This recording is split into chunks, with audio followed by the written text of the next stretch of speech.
Hello, my name is Zaid Hussain, interviewing my father Latafath Hussain on behalf of the Foundation for India Studies, Houston, for the Indo-American Oral History Project, done in partnership with Houston Public Library and Houston Community College.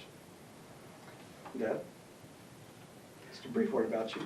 My name is Latafath Hussain, and I'm here at the request of friends to do this project for the Foundation of India Studies. So the first question that I would like to ask you is, what was it like growing up in India? It was fun, and we had a joint family. So in my dad's home there were 8 children, which consisted of cousins, nieces and nephews, and there was a difference of a few years between the oldest, which was me, and the youngest, which was my niece. And so when you have 8 children growing up in one house, in a big house with a huge yard, it's a lot of fun. And of course we had servants and drivers and things which unfortunately your generation really hasn't seen, either here or in India. And what would you say were more of the day-to-day activities growing up in India? Because I'm sure those were completely different from what we've gone through here. Not really. I mean, the regimen still was that you had to go to school, you had to get up early in the morning, go to school, come back, and we were forced to take a nap and then get up and study, well, have some fun, play, and then study. This was the time before television, so there was really no distraction of Game Boy or texting or phone call. I think at that time there was one phone call per, I don't know, 20,000 families. So we were lucky that we had a telephone in the house, but not too many people had the phone, so we were not distracted that we have to call some friend or whatever. We studied and we played. That was it. Now, you mentioned studying a lot in that. What would you say is one of the differences between the school system that you went through and what you've seen in the school system here? That's interesting. The Indian school system is built around that you have to memorize things. And here, you don't have to memorize, but comprehend and understand and build on that. So there is a difference. When you were in school here, and I would relate that to my time when I was in school, I mean, oh my God, before the exams came around, I mean, I would lose sleep because it's like I had to memorize the whole year's work just before the exams began. And here, you guys didn't even take your exams seriously because it's like, hey, that's only 20% of, or 10% of the whole year's studying. And our exams were 100% of the whole year's studying. So it was different. It was a different era, a different time, but I still think it was a lot of fun. So going through school, I know you and I have talked previously before, but you started university when you were 15, right? You went to Aligarh Muslim University. What can you say about that experience and how you think that relates to the school system that we have here, where we start colleges at about 17, 18? So in India, that has now changed as well, that you can go to a university only after you finish your secondary school, which means that you must be 17, or if you're a genius, I think 16, but otherwise 17, 18, 19 is when you go to college in India now. In my time, as soon as you finished high school, which was senior Cambridge or 10th grade, you could go to college. And that is what happened with me, that I finished my senior Cambridge at the age of 15. And that very year I was a student at the university. And what would you say university was like for you? Because that is, for your experience, that's a definite departure from what we're used to. So being at a university at that young of an age, how would you say that that influenced you? So I went away from home to go to the university, and though as the crow flies it was only a few hundred miles, but back then in India when we only traveled by train, and so it was a 14-hour journey from home to Aligarh Muslim University. So I was insulated in that way that I didn't have to answer to, or somebody watching over me what I was doing and what I wasn't doing. But I think personally, I took it that it was a responsibility. My dad was always, the values that I had learned at home was that you can do whatever you want as long as you do well in studies, which was that you compete. You know, you may not always be at the top of the class, but if you gave in your best, that was good. And you should, of course, always try to be among the top 10, top 15. And so that was the value that I had learned at home, and that's what I practiced. I mean, I had lots of fun. I was the first one in my family to join the student union, and because of that, I had the opportunity to meet 5 prime ministers of India and umpteen political leaders and business leaders and whatnot. But one thing that I never forget, that I can do all these things as long as I keep getting good grades in the university. And so I balanced it pretty okay, I think. Mhm. So what age were you when you finished your university? And then what were some of the events that led you to coming to America? So I graduated from the university at 18. I had my bachelor's degree. I had my bachelor's in biology because my parents wanted me to become a doctor, and so they encouraged me. Not they encouraged me, I had no choice. I mean, that was the way you grew up. You did what your parents told you to do. And you could protest and you could cry and you could do whatever you wanted, but you still had to do what your parents told you. And so I tried to explain to my dad that I really didn't want to become a doctor, but he was like, no, this is what you have to do. It was ordained, so to speak.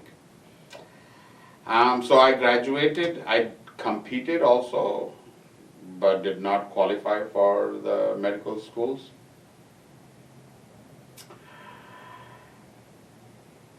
At the same time, my passion was always for hotel management. And at that time, Oberoi's and Tata's, those were the only 2 companies that offered a management training program because there were no hotel schools in India.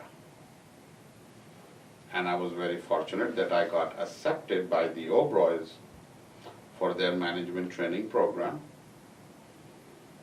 And I was sent to Saudi Arabia, and that's when I realized that I really needed to get a formal education in hotel management if I wanted to climb up the ladder.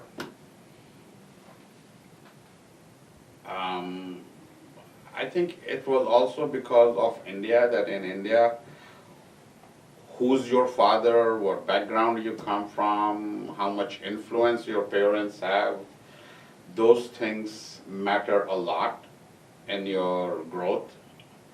And not 100% is based just on your own productivity or efficiency or on you. And I did not have that because I came from a middle class family. And so I decided that if I wanted to compete with the big boys, I better get some formal education.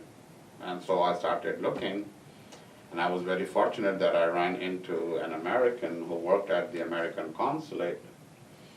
Now you have to remember that those times we did not have the internet or computers, or information was really not at our fingertips. Actually, it was not even in the library, because libraries did not have a lot of books. So it was coincidence that I ran into this American whom I became friends with, and then when I found out that he worked at the American embassy, I told him that, hey, I want to study hotel management, and I'm thinking of going to Europe. So he said, why to Europe? Why not come to America? And I had no idea, honestly, as to where America was in terms of the world. I just knew that it would be too expensive and I could not afford. But he helped me, and I took TOEFL and the college entrance exam for Cornell, and I was surprised. I got in. So I came. So backtracking a bit, you were in a family, you said, of 8 siblings, correct? No, there were 8 children that grew up, but I had 5 brothers and 2 sisters, 7. But you have to understand that the age difference between my eldest brother and my youngest was, I think, 24 years or something, because my eldest brother has a daughter who is the same age as me. We both are actually just a few months apart. So that's how much the age difference between all the children were. So, I mean, here in America, generally, families are, 2 to 3 children max. How would you say, just your childhood in that type of an environment, how wildly drastic or similar would it be compared to what the normal childhood experience is here? So, this is a phenomenon not only here, but also in India. I mean, I look at my friends and relatives, and typically they have either 1 or 2 child. Very rarely they may have 3 at the most, but that's really rare.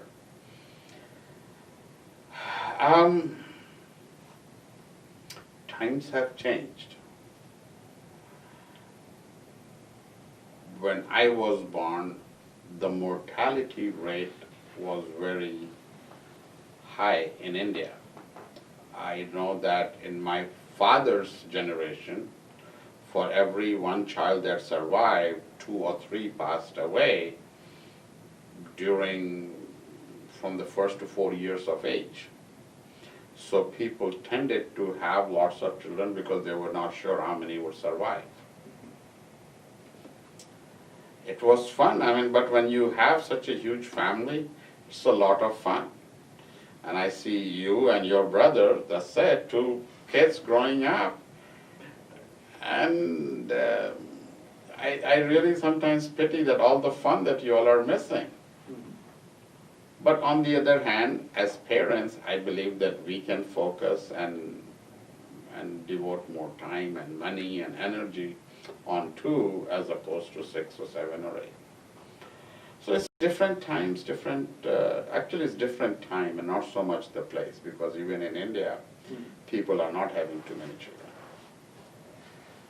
So what are some of the accomplishments that you would like to, remark upon, that before you came to America, what are some of the great things that you had accomplished? So I was the first one in the family that went away to university. I was the first one in the family that contested and won a student union election. I was the first one in the family that sat across the table from Prime Minister of India and talked. And when I look back now, I say, oh my God, did I really do that? But at that time, I guess because I was young and naive and didn't have too much wisdom, it looked like, hey, that's the person, I'm a person, what's the big deal? And now I go to visit here the mayor, or the security that I have to go through here did not even exist in India. I mean, all they cared was that, hey, do you have the permission to get into this building and go and see the prime minister? And you were then ushered in, and you walked in. So those were fun things.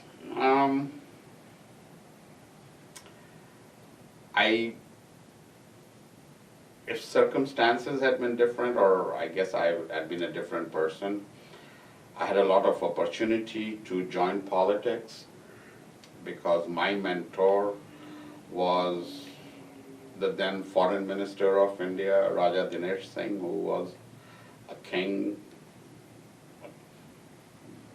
Well, he was a king before 1947, but the title had continued. And groomed me well, and he really saw in me things and said that, you should join politics and I will help you. But that just wasn't my cup of tea, and I said, no, politics is not for me.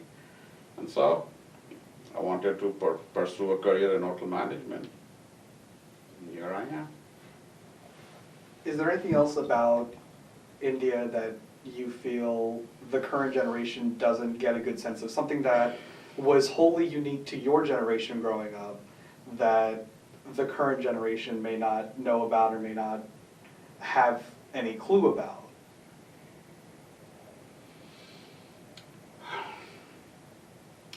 The India that I grew up in and the India that I now go and visit is honestly a very different world. There wasn't that much of competition back then. There wasn't, the values were different. You cared for your neighbor and your relatives, and I think that was both because that was how my dad and mom were, and so those were the values that were instilled in us, but that's actually what I also saw was happening. So today when I go, I find that people are more for themselves and they become very materialistic. They care more about how much is my bank balance, and to get that bank balance, am I hurting somebody or am I ruining somebody?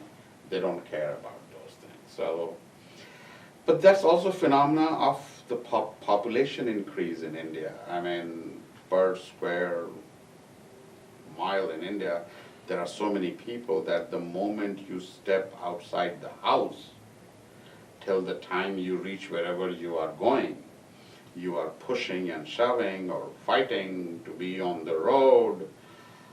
And then once you get there, then you have to, fight for the time. I mean, at every step of the way, there is so much of pushing and pulling. And thank God that is not here yet, but we are blessed that this is a different environment. So moving back, Ed, so you mentioned that you had a friend that you made who worked at the American Embassy. So what was what was it like just coming into America? What was the process that you had to go through as opposed to what it is now? Well, now it's become so much more difficult and whatnot. It was very simple.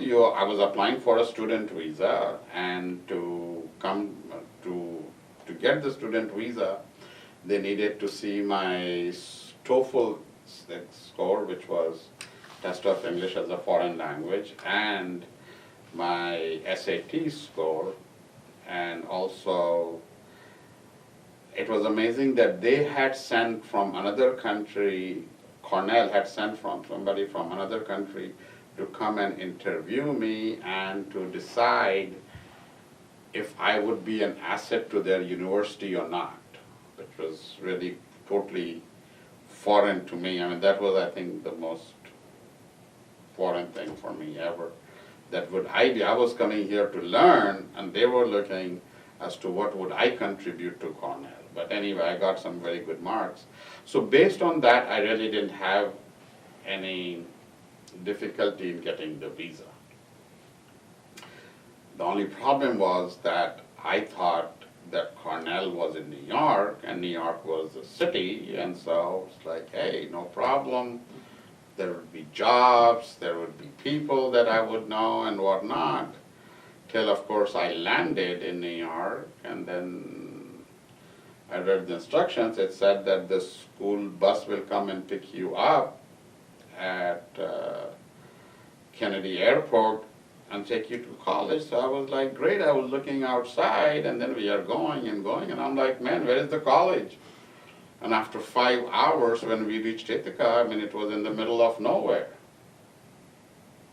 And so very quickly I decided that I did not, I didn't have the money, or I didn't have enough money to pay the fees, and there would be no jobs, because in a village you don't have that many jobs. So I had a few challenges. So for you, what were the first few months in America like? I mean, this was a completely different land. You had no family here to rely upon, no friends that you really knew. So what was that situation like, having to completely adjust and being a foreigner in this country? I think the hardest thing was the food, to be very honest, and the cold.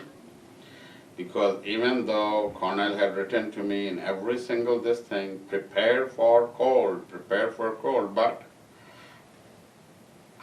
my family and I only knew about the cold weather that we had experienced in India. And so my mom had knitted me gloves, a cap. She also knitted me socks. And she thought that, here, my son is ready for the winter. How cold can it be? But then when I got here, then I found out that these gloves and this cap and that was absolutely useless, because the icy winds were going through it. And Mom had also knitted quite a few sweaters, thinking that was great. But I found out that sweater is just one layer of clothing. You actually need a lot more. So the weather was an issue, and then the food. I mean, I just couldn't eat anything because it had no taste. But I was young and excited to be here and adapted. The good thing was that Cornell at that time also was a very international school. There were students from all over the world, and there were quite a few from India, and so we formed a nice support system. And the seniors that were there from before me, I mean, they took me under their wings and stuff. So I adapted. The only problem was the finance, that the university wanted to see that I had enough money to go for 4 years there, and I did not, because I had thought, oh, not a problem. I mean, I will work and be able to pay. So after Cornell, what happened after that, since the financials were... Oh, then I transferred to another school, upstate New York, and then I won a fully paid scholarship to University of Houston, so then I came to Houston. So it was a journey, but each place I learned something, and it was good. So at what age, now just to get a frame of reference, at what age did you come to Houston, and what were some of your initial impressions of the city? I think I came to Houston at 24 years of age, 23, 24. That was in 1983 when I first came here. And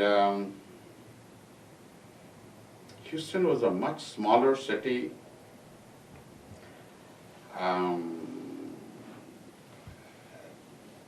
The people were not as friendly, but then again, it's not fair, because both Ithaca and Paul Smith had been villages where, well, Cornell was a big university. It had 25,000 students at that time. But 90% were all resident, they stayed on campus or close to campus. Paul Smith, on the other hand, had only 1,000 students and 100% of students stayed on campus. And then I come to University of Houston, which had also about 25,000 students, but only 2% stayed on campus, everybody else commuted. So it was very different. And it was very hard to make friends. But on the other hand, it also gave me an opportunity that for the first time I could go and get a job. Because I had by this time bought a car, so I had transportation, and I applied for jobs and immediately got it. And so I was working and going to school at the same time, and so I really didn't have much time to make friends. But even if I had had time, I don't think that there were too many people who wanted to make friends. I mean, everybody was there for a purpose, and that was that, hey, graduate as soon as you can so that you can step out into the real world and make a lot of money. And so what was it like, I mean, in those times, having to work and pay for, and be at school, and just what were some of the challenges that came with that?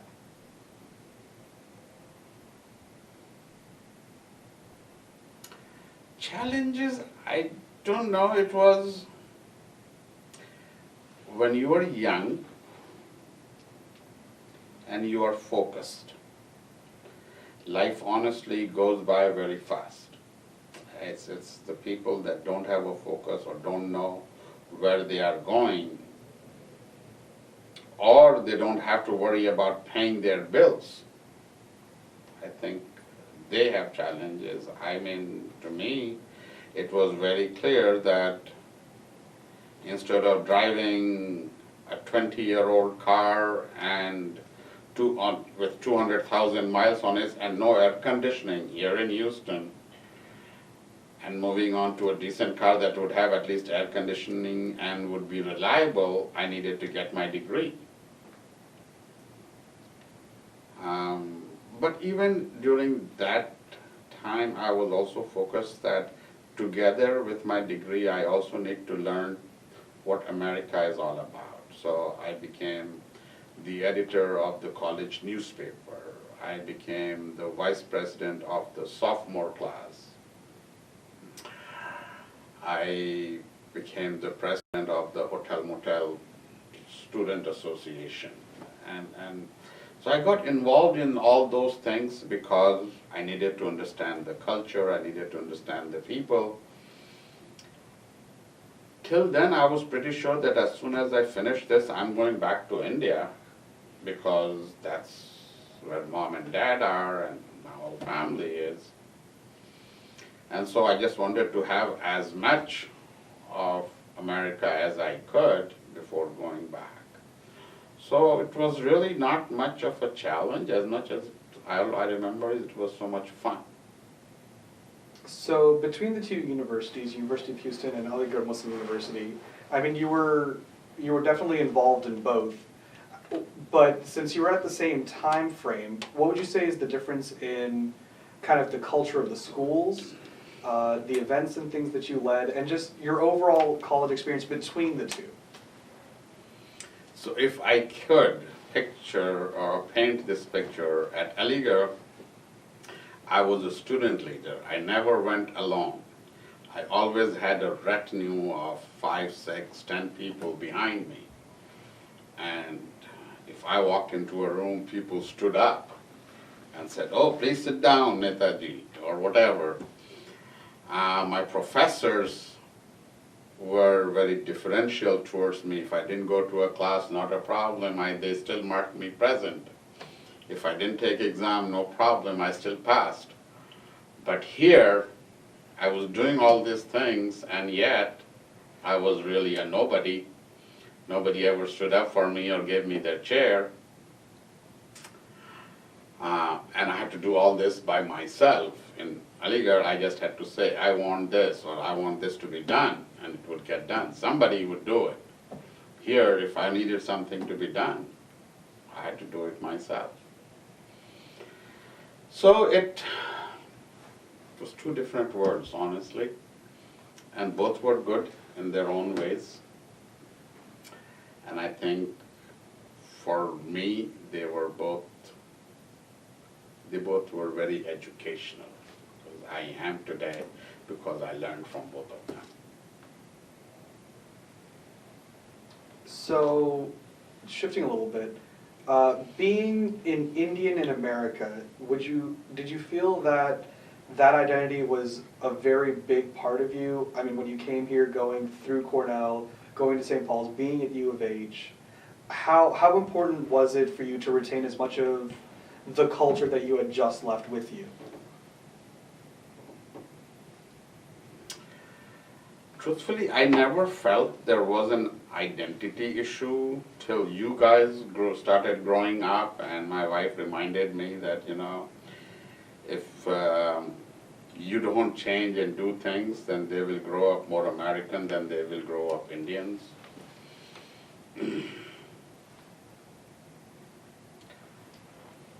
People talk about glass ceilings and discrimination and all that, and to be very honest, I never felt that in America.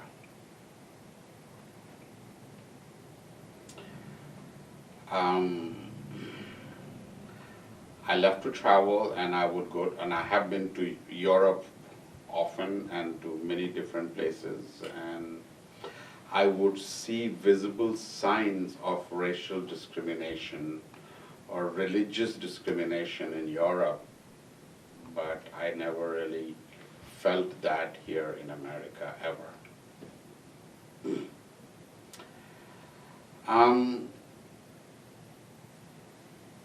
And I think it is a generational thing that when I was young, and at that time there were not that many Indians, so at Cornell, yes, there was a decent size of Indian students and teachers, but at Paul Smith's, I was the only Indian student. And then when I came to University of Houston, there were a lot of Indian students, but there was a difference because there were two kinds of students at U of H. Those whose parents were here and they had grown up here and gone to high school.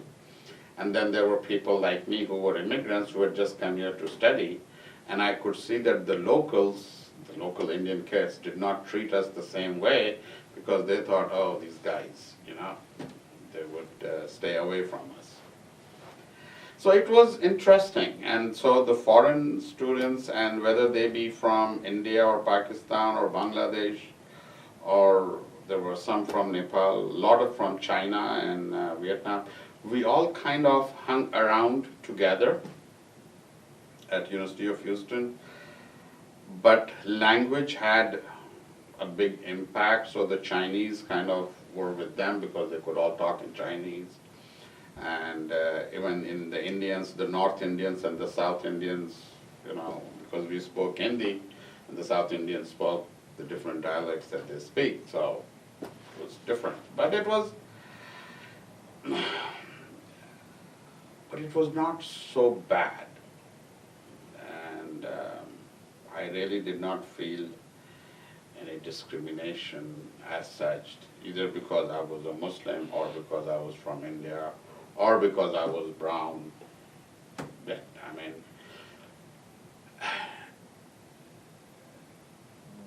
Generally people accepted you for what you were and who you were. And then they left you alone. And that was pretty much it. Now I don't find the same, either in India or here. In India, after the Babri Masjid incident, which I think was in 1993, and in America after 2001, I think the world has changed a lot, where religion and race and all those issues have come to the forefront.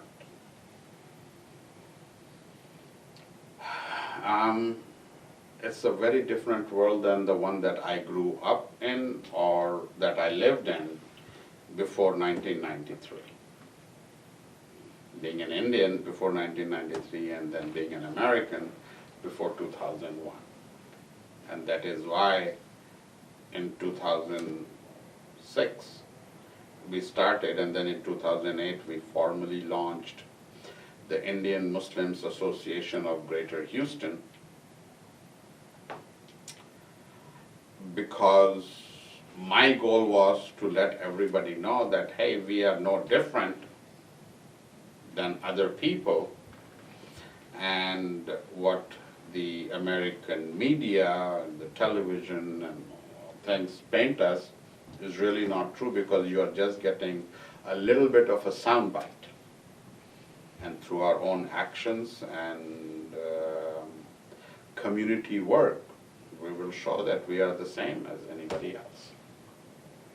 And going on that same like, what would you say is kind of just the cultural significance of Indians in America? What are some of the great accomplishments that Indians have brought to America? Some of the things that people may not realize that we as a culture have brought here and are extremely responsible for? Oh boy, that's a big question, because America truly is a country of immigrants. And whether it be Italians or Polish or,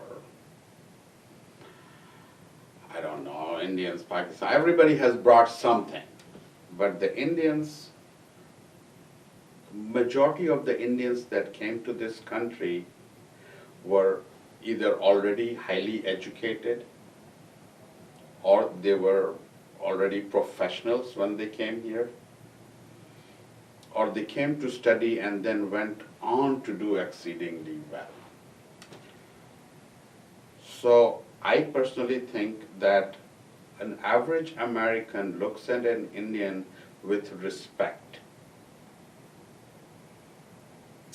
We have also earned that respect by not only giving to the society, giving back to the society, American society, but also living by example. And when I say that, living by example,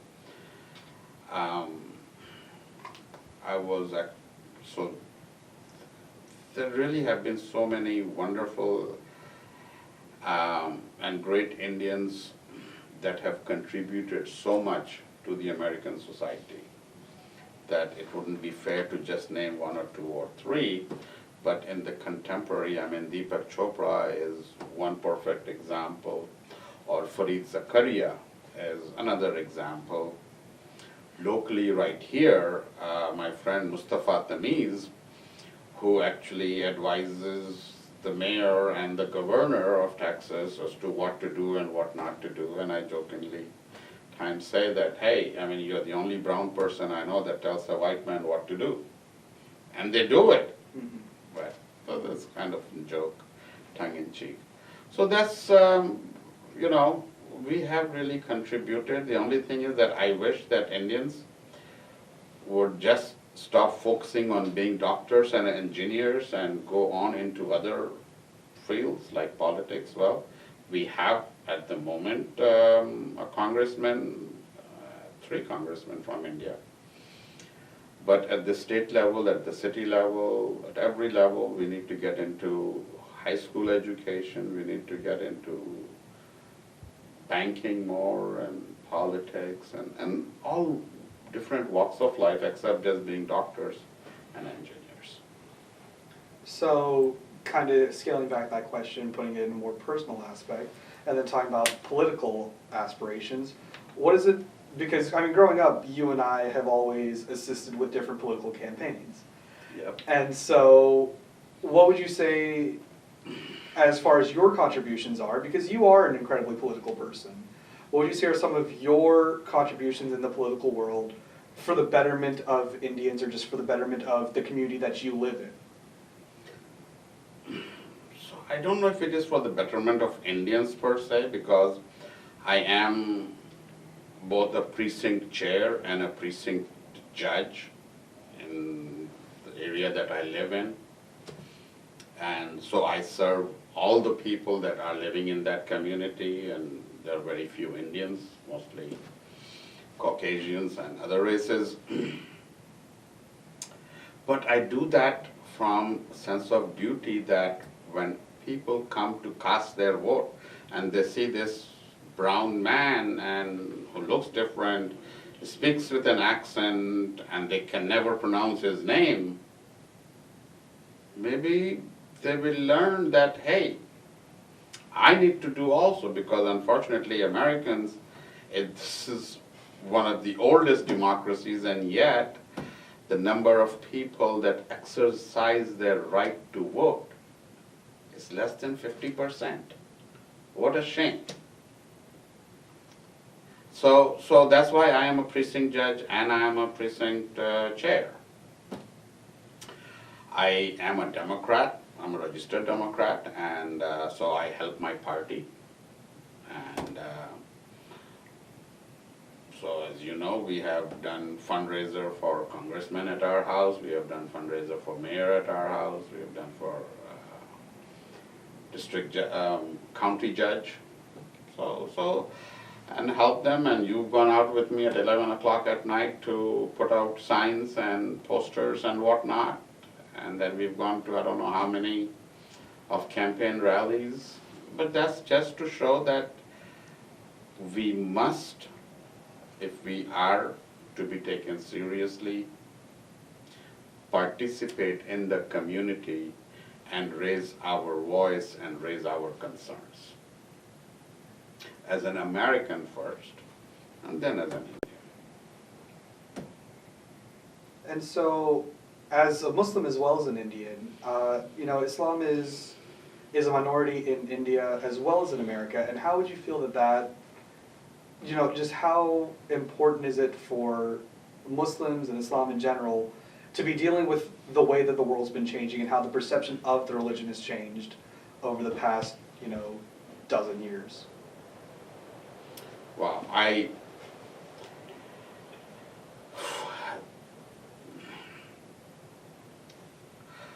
So when I was growing up, religion was never an issue. As a matter of fact, when I was at Aligarh Muslim University, and I think it was my first year, and we were all talking about our high school, one of my friends said that, whenever you talk about your friends, you never mention any Muslim name. And I didn't realize what he was saying, so I said, well, these were all my friends. And nobody was a Muslim friend. And he said, why not? And I said, why? I mean, you make friends with people that you feel they have common interests, or you have an empathy, or there's so many reasons why you become friends with somebody. And I said, and I became friends with people that I cared about, and they have been my biggest friends, and they're still my friends even today after so many years. And in America, nobody ever asked me about my religion, or if they did, they were a little bit curious that what exactly is Islam and whatever, and they always respected. So it was okay. But then, as I said, that in India in 1993, in America in 2001, changed that perception. In India, it was very unfortunate because it shouldn't have happened, but it has changed the entire society, the entire way of thinking and whatnot. In the United States, it hasn't affected a lot, but I feel that as a Muslim, there are more times that I am on a defensive, trying to justify what I represent or what my religion represents, than not being on the defensive, so to speak. And so, since that refers back to IMAG, what are some of the contributions that IMAG has done towards that goal of being less defensive and being more proactive in showing a better side to the community of both Indians and Muslims in this area? So our signature event is an event that is called Eid Milan, where on the occasion of Eid, we invite 400 people to come and break bread, eat sewai, which is a Eid staple. We tell them a little bit about who we are, why do we fast, and why do we celebrate Eid and all that. But year round we do different things, helping in the community, being visible, having friends participating in ICC events, to just let them know that, we are as much a part of the fabric as anybody else around. So that is what IMAG does, but also we have now spawned two other organizations. One is called Club 65, which is serving people, seniors of the community, and it is absolutely secular because our president is a non-Muslim. Members are, again, there are some Sikhs, and all religions are represented in our organization. And it's wonderful because I think older people are a little bit more intolerant than the younger generation, but to see that they can all sit and eat and respect. So we have vegetarians and we have non-vegetarians, but at every meal, the people that are in charge of food will make sure that the vegetarians are first taken care of. And that's a wonderful thing. So these are things that we are doing and serving the community and serving the entire community, not only the Muslims. And it's a good feeling. And SAYA, the South Asian Youth Alliance, which serves young adults between the ages of 18 and 25, also has people from all religions and all kinds of backgrounds.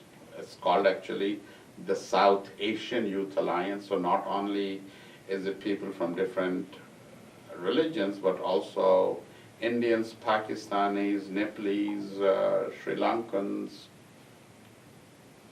Bangladeshis. We are trying to get all of them together because the kind of mistrust that is over there in that part of the world, we want to remove that mistrust here and say that, hey, we are all Americans, and yes, our parents came from different countries, but we can respect each other, we can learn from each other, and we should do that. And so, going further on that, what would you say that, for the youth that you're reaching out to, what are some of the biggest challenges that you faced working with youth, with the newest generation, as well as what are some of the things that you want to maintain for the future? I mean, as they are Americans, they're also South Asian and Indians first and foremost, at least for the group. And what are the most important things that you feel you want to pass on them, impart on them, and have them know the importance of? So there's a difference between what I want and maybe what you want. I am a first-generation immigrant. I still have both cultural, social, and family ties to India, which are very, very strong. You were not really born here, but you've grown up here, and even though you have cousins and aunts and uncles, maybe the ties are not that strong. Mm-hmm. But as a parent, I would like to see that you must always remember your roots. Where did the family originate? Where did they come from? Who were they? And the journey from there till here, how was that accomplished? it's important to know the roots because you are who you are because of all that has happened in the past. When my grandfather, actually great-grandfather, migrated from the village to the city, and then my father decided that, okay, enough of doing this work, I am going to make sure that all my children go to school and college and graduate. It was a big transformation. And then when I decided to come here and then you guys, so it has been, but it is very important that you should always know your history, your root, your background, because that is what you are and it is what defines you as a person. And so my goal always is that if I can succeed in maintaining that information pool, I've done my job.